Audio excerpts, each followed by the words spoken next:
అయోధ్య రామ మందిరంలో విరాళాల సేకరణ లెక్కింపు ప్రక్రియలో పారదర్శకతను జవాబుదారీతనాన్ని మరింత పెంచేందుకు శ్రీరామ జన్మభూమి తీర్థక్షేత్ర ట్రస్ట్ నూతన నిఘా విధానాన్ని అమల్లోకి తెచ్చింది.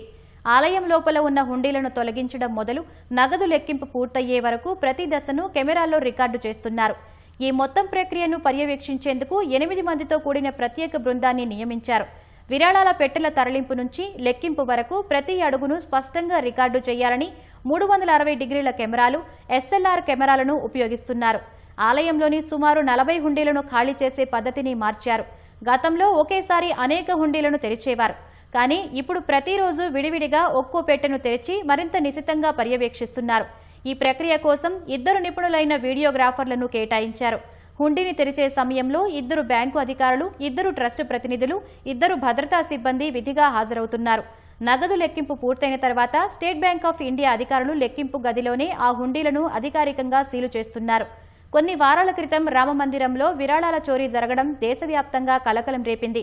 ఈ వ్యవహారాన్ని విచారించేందుకు ప్రభుత్వం సిట్ను కూడా ఏర్పాటు చేసింది.